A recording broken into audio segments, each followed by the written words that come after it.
motherfucking tube. It's your boy, Rollo Jenkins. Just want to talk about tomorrow's fight. You know what I mean? It's expected to, I think it's gonna be a good one. I think that we're gonna get a good Chavez. I think that we're obviously gonna get the best Canelo that we probably ever seen. And the thing is, what's funny about this fight is everybody expecting that, we're gonna get a shitty ass Chavez.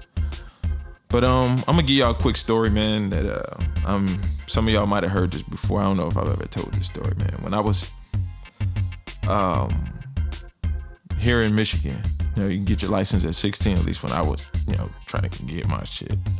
16 years old, I had my license. Right around my 19th birthday, either that day or the day after, I got a ticket. Probably wasn't my first, but I know after that ticket, my license got suspended. And I drove bold for probably till I was about 26, 27. And this one particular day, I'm taking my grandfather to a basketball game. So we're on our way out to the Palace. I don't know if y'all know the layout here, but the Palace is about 45 minutes from Detroit, which is crazy. But we in stop and go traffic, and I get pulled over by a fucking state trooper way the fuck out there in stop and go traffic. So how in the fuck could I have been doing anything illegally, like to even warrant a pullover besides being black? Anywho, I gets pulled over. He gives me a ticket, and he does still let us go. He writes me a ticket for not having, driving on suspended license and everything. And, he still let us go though, But the other messed up thing was, it probably happened right before he pulled me over. A belt broke on my water pump.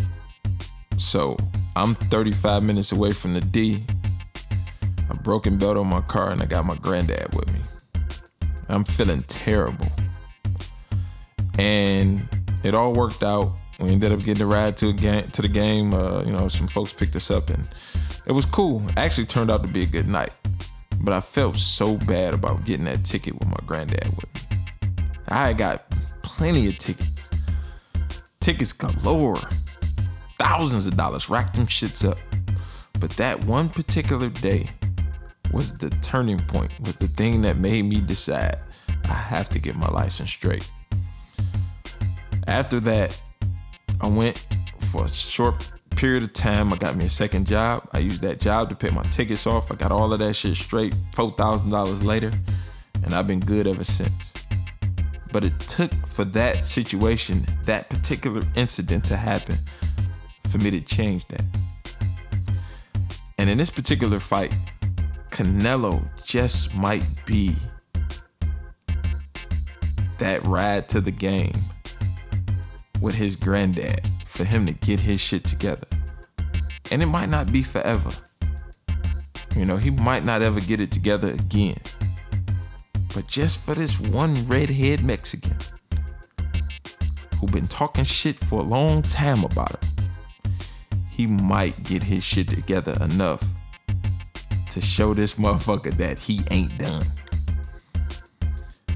And that's what I'm banking on.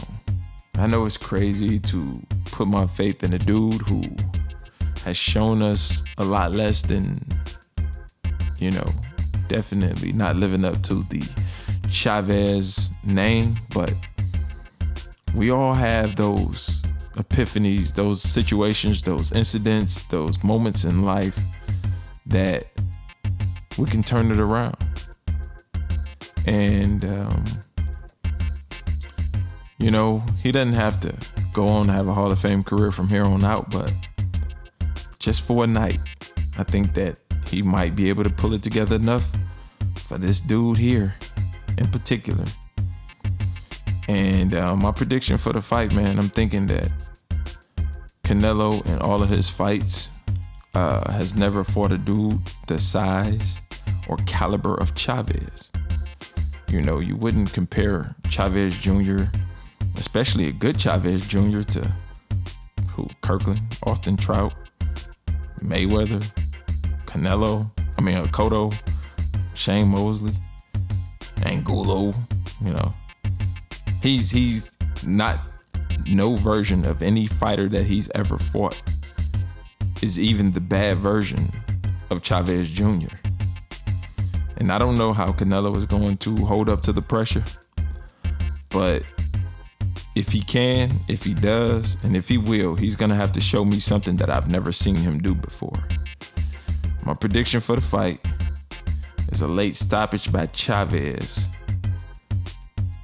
I'm thinking around 10. 10th round stoppage. I think the pressure is just going to be too much for him. Canelo bought off more than he can chew. And plus, it's time for the fuckboy shit to go. We dealt with fuckboy shit for a long time in boxing. We only got a couple of these fuckboys left. Canelo is definitely one of them. All of this A-side, B-side shit. We ain't heard no A-side, B-side shit with no other fight but this fuck nigga. He the only one. Oh, let me take that back. Gotta remember Andre Ward always talking that A-side, B-side shit. We ain't never heard that shit from Keith Thurman, Sean Porter, not even Danny Garcia, you know, Andre Berto, Deontay Wilder. I mean, nobody talks about A-side, B-side shit, but them two hoe ass niggas. And the quicker we can get them two motherfuckers out the game, the better it'll be for boxing and all of boxing's fans. Please get them two the fuck out of here. And I don't know if it's wishful thinking or I really believe that Chavez has a chance in this fight. But the fact of the matter is, Canelo knocks out guys who's supposed to get knocked out. Kirkland is supposed to get knocked out. You know, Khan is supposed to get knocked out. You know, but Chavez Jr. ain't supposed to get knocked out. And Canelo has a good chance of winning the decision, but God, man, he gonna have a lot of pressure on him. And I don't know if he can beat Chavez up off of him. But I still believe it's an intriguing matchup, and I think it's gonna be fireworks from the time that it starts to the time that the referee is standing over somebody counting. And hopefully this will be the end of the fuckboy shit. It's your boy, Rollo Jenkins. Holla at your boy.